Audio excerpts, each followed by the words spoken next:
न्यूनतम वेतनमान समेत 11 मांगों को मनवाने के लिए आशा कार्यकर्ता शुक्रवार से हल्द्वानी के महिला अस्पताल परिसर में धरने पर बैठ गई हैं। सरकार को चेतावनी देते हुए उन्होंने कहा कि हम अपने काम का पूरा दाम लेंगे, इसके लिए मजबूती से संघर्ष करते रहेंगे। सरकार को हमारी मांग सुननी होगी। उत्तराखंड आशा हेल्थ वर्कर्स यूनियन प्रदेश महामंत्री डॉक्टर कैलाश पांडे ने कहा कि आशाओं को मातृ शिशु मृत्यु दर को कम करने के लिए नियुक्त किया गया था, लेकिन उसके बाद आशाओं पर विभिन्न सर्वे और काम का बोझ लगातार बढ़ा दिया गया। सभी कार्यकर्ता काम करने को तैयार हैं, लेकिन उनका भुगतान नहीं किया जा रहा है। आशाओं के श्रम का शोषण क्यों? जवाब दो। आशाओं को बंधुआ मजदूर बनाना बंद करो। आवाज दो, आवाज दो। यहाँ पे 11 सूत्रीय मांगों को लेकर धरने में बैठे। हम कल भी बैठे थे, हम आज भी बैठे हैं और कल हम बुद्ध पार्क में बैठेंगे। हमारी मुख्य मांग यही है कि हमें सरकार मासिक वेतन दे 21,000 रुपये कम से कम, और हमें राज्य कर्मचारी का दर्जा दे, क्योंकि जिस हिसाब से काम ले रही है आशाओं से, उस हिसाब से दाम नहीं दे रही। इतने पूरे हमने कमिटमेंट जोन करे, सरकार ने हमें क्या दिया? 1 महीने का 1,000 रुपये। 1,000 रुपये से क्या होता है आप ही बताइए। उसमें 80 रुपये तो हमारा पर डे किराया ही लगा, और सरकार ने हमें 33 रुपये रोज के हिसाब से दिया। क्या 33 रुपये का काम करा होगा हमने एक दिन में? तो बस मेरी मैं यही कहना चाहूँगी कि हमें मासिक वेतन दे, और सारा जो पारिश्रमिक काम है बंद करे। हमें जितना हमसे काम ले रही है उतने हमें दाम करें।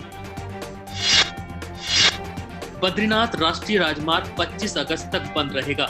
इन दिनों कौडियाला से आगे तोता घाटी के रोड कटिंग का काम चल रहा है।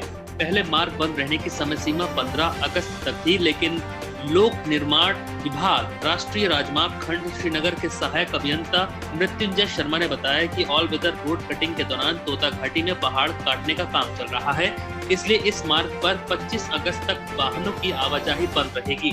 उन्होंने बताया कि पहले पहाड़ काटने के कारण राष्ट्रीय राजमार्ग को 15 अगस्त तक बंद कर दिया गया था। बद्रीनाथ राष्ट्रीय राजमार्ग के बंद होने पर वाहन ऋषिकेश से वाया बीपुरम मलेथा होते हुए श्रीनगर गढ़वाल जाएंगे। वापसी में इसी रास्ते का प्रयोग भी करेंगे। बाघ संरक्षण में महत्वपूर्ण भूमिका निभा रहा कॉर्बेट टाइगर रिजर्व सोलर ऊर्जा का उपयोग करने के मामले में भी आगे है। कॉर्बेट टाइगर रिजर्व देश का पहला ऐसा टाइगर रिजर्व बन गया है जहां सबसे ज्यादा सोलर ऊर्जा का उपयोग किया जा रहा है। कॉर्बेट टाइगर रिजर्व के अंतर्गत पड़ने वाली 125 चौकियों में 1.5 किलोवाट के प्लांट लगाए गए हैं, जिससे कॉर्बेट की चौकियों में विद्युत आपूर्ति हो रही है। साथ ही 2.5 से लेकर 4 किलोवाट के 10 सोलर पंप भी लगाए गए हैं। इन सोलर पंपों के जरिए पानी पंप किया जा रहा है। कॉर्बेट के 201 परिसर ऐसे हैं जहां सोलर फेंसिंग लगाई गई है। ईडीसी के अंतर्गत आने वाले 5 गाँवों में स्ट्रीट सोलर लाइट्स लगाई गई हैं।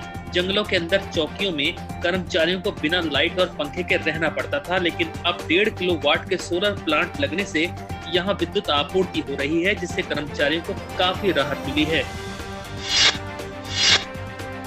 श्रम विभाग के भवन एवं अन्य सन्निर्माण कर्मकार कल्याण बोर्ड की योजनाओं का लाभ लेने के लिए रजिस्ट्रेशन अनिवार्य होता है। पंजीयन नहीं होने से लोग योजनाओं का लाभ लेने से रह जाते हैं। दूसरी तरफ रजिस्ट्रेशन के लिए श्रम विभाग में आए दिन भीड़ और विवाद की स्थिति रहती है। अब ये सुविधा जन सुविधा केंद्र पर मिलने लगी है। निर्धारित शुल्क अदा कर श्रमिक अपना रजिस्ट्रेशन करा सकते हैं। लॉकडाउन में श्रम विभाग ने मजदूरों को कई सुविधाएं दी हैं। इसके लिए श्रम विभाग में रजिस्ट्रेशन अनिवार्य होता है। इसके लिए जरूरी दस्तावेजों के साथ अपने नजदीकी जन सुविधा केंद्र पर जाकर श्रमिक अपना पंजीयन करा सकते हैं। पंजीयन होते ही श्रमिक को एक रसीद दी जाती है। 15 दिनों के भीतर संबंधित CSC पर ही श्रम विभाग में पंजीयन का कार्ड भी प्राप्त कर सकते हैं। भारत सरकार की सभी ग्राम पंचायतों को 30 GB इंटरनेट की सुविधा दी जा रही है। इससे स्कूली बच्चों को इंटरनेट की परेशानियों का सामना नहीं करना पड़ेगा। भारत सरकार की ओर से फाइबर टू दी होम योजना के अंतर्गत प्रत्येक ग्राम पंचायत को 1 साल के लिए ये सुविधा दी जा रही है। अपर निर्देशक माध्यमिक शिक्षा कुमाऊं मंडल डॉक्टर मुकुल कुमार सती ने मंगलवार को मंडल के शिक्षा अधिकारियों के साथ बैठक कर ऑनलाइन पठन पाठन की समीक्षा के दौरान ये बताया।